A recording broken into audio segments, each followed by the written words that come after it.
E por que, às vezes, o diálogo entre é tão difícil? Boa tarde, Boa cara. tarde. De onde veio esse nome Koshima? Pois é, né? Sou neta de japonês, então o Koshima vem Casada disso. com brasileira? Meu pai é casado com uma brasileira. Brasileira, tá Isso. aí. Fiquei curiosa.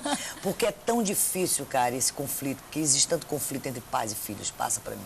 Poxa, veja só, Michele, na verdade, se a gente parar para pensar, nesse momento atual, a contemporaneidade, a gente saiu de uma relação pais e filhos, onde era uma questão autoritária, então as relações eram baseadas muito na questão do respeito e do medo, né? Uma mistura do medo e do respeito. Para um outro lado, que é uma relação hoje que se exige de amizade. Então, a gente sai de um extremo, vai para um outro extremo. Tem as questões da modernidade, que é a saída da mulher para o mercado de trabalho, a falta de tempo para conviver com os filhos, e com isso a intimidade se perde, porque a intimidade ela é composta e ela é no dia a dia, né, regado ali na convivência, e com isso, com essa saída da mulher para o mercado de trabalho, acabou ficando um pouco isso também comprometido.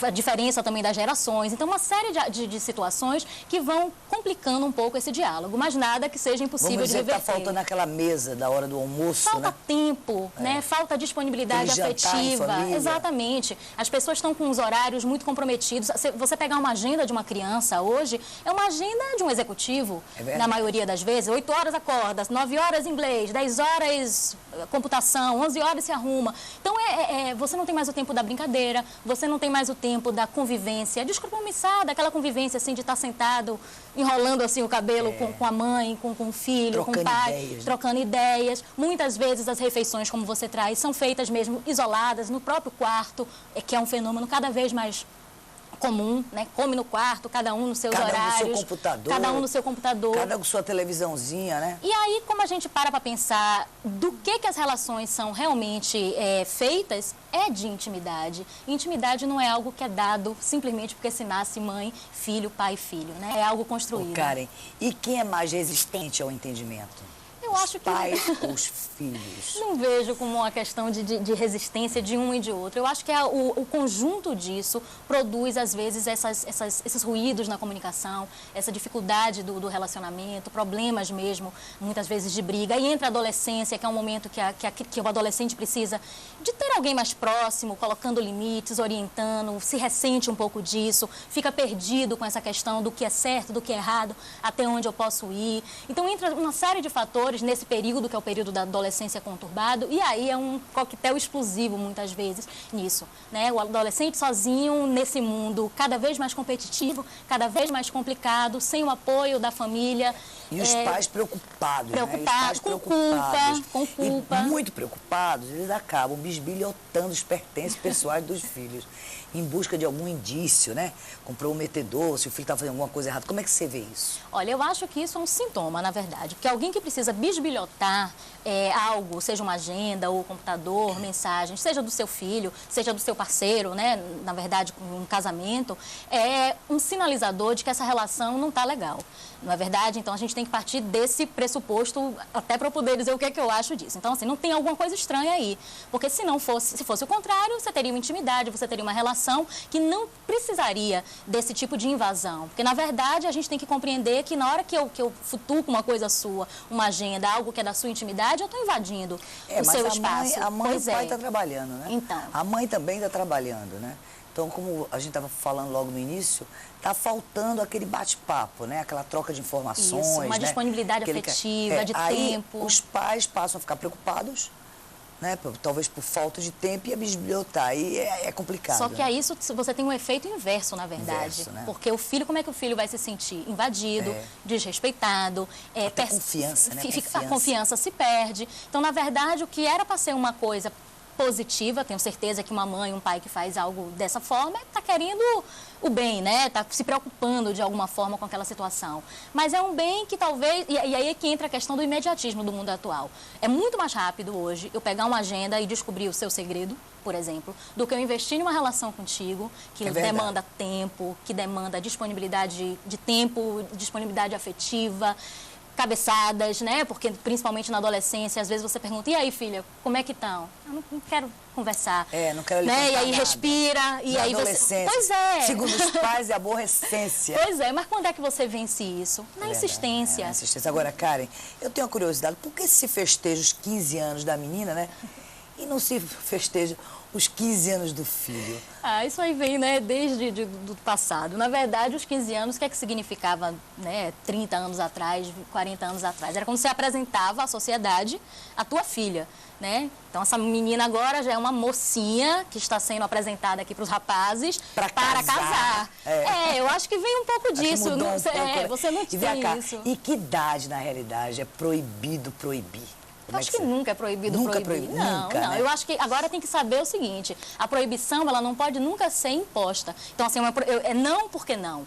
Né? A proibição, ela tem que ser no sentido de um cuidado, né? A criança e o adolescente tem que se sentir protegido, tem que perceber né? Que existe alguém ali preocupado com ela, tem alguém ali mais experiente do que ela, que vai poder orientá-la. E aí, nesse sentido, a proibição, eu acho que até com 30, 40 anos, a depender, ela pode ser válida, sim, mas desde que imbuída desse espírito do diálogo, de algo bacana, e não simplesmente não porque não. O excesso de proteção, né? Pode ser prejudicial também. Que é um fenômeno hoje muito comum, e tem a ver com aquilo que a gente estava falando na estante, quer dizer, a questão da culpa. Então, os pais hoje, por se sentirem culpados, o que é que eles fazem? Eles optam pelo excesso dessa hipervalorização da proteção, e tem a questão também de você não ter mais hoje limites, ausência de limites.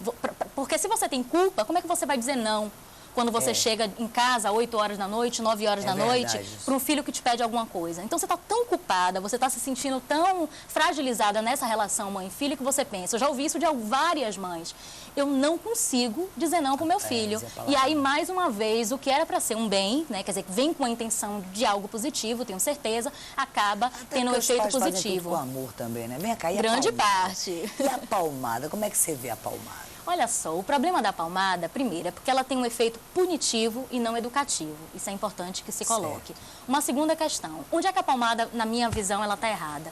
Quando ela é a primeira alternativa nessa intermediação da relação pais e filhos no processo educativo. E por que ela acontece na maioria das vezes? Por descarrego de raiva, quando os pais não conseguem lidar com alguma situação. Então, é o meio mais rápido de você resolver uma situação. Então, ela acaba... O que era para ser o último recurso dentro da tabela educativa. Então, muito diálogo, muito investimento. E aí, no último caso, eu sou até a favor da não palmada. Mas isso é tão polêmico que eu prefiro, então, colocar assim, dessa forma. Enquanto o último recurso, ela poderia até ser válida, mas na maioria das vezes ela é o primeiro recurso. E aí tem um efeito terrível. E nessa sociedade hoje violenta, se você parar para pensar. Porque na hora que eu te bato para resolver uma situação corriqueira, o que é que eu estou ensinando para o meu filho? Violência. Que se resolve os conflitos com base na violência. Inclusive, viu, Karen, esse foi o tema da nossa enquete interativa da semana passada. Nossa. Né? Cujo resultado, gente, foi o seguinte, olha, presta atenção, eu fiquei até assustada. 58% dos internautas acham que a palmada educa. Pois é. E 42% acham que a palmada só gera um comportamento agressivo na criança. Realmente eu fiquei, né, com essa enquete, eu achei que o pessoal ia dizer o contrário, né? Mas a gente vem de uma sociedade Talvez que seja essa violência aí também que a gente está vendo, né? A violência é muito grande. Isso é questão cultural. Eu acho que a gente tende a melhorar e educar a sociedade, na verdade, de que a palmada ela não deve ser um recurso educativo de primeira mão, como se coloca, né? Hoje em dia já tem leis, quer dizer, na Suécia há muito tempo já é proibido a questão da palmada, isso reduziu muito a questão da violência nas escolas, da violência com crianças e adolescentes, já está uma lei aí rondando, acontecendo, Xuxa acabou de ser a madrinha dessa situação aqui no Brasil. Eu penso que é uma semente bacana, assim, não como uma retaliação à família, mas assim, vamos pensar a sociedade, se essa é a melhor alternativa na educação, eu particularmente acho que não. Karen, obrigado, viu? Um prazer obrigada. Conhecê-la, um prazer, foi muito gostoso a entrevista, viu? Olha, não sai daí, né? Eu volto já já.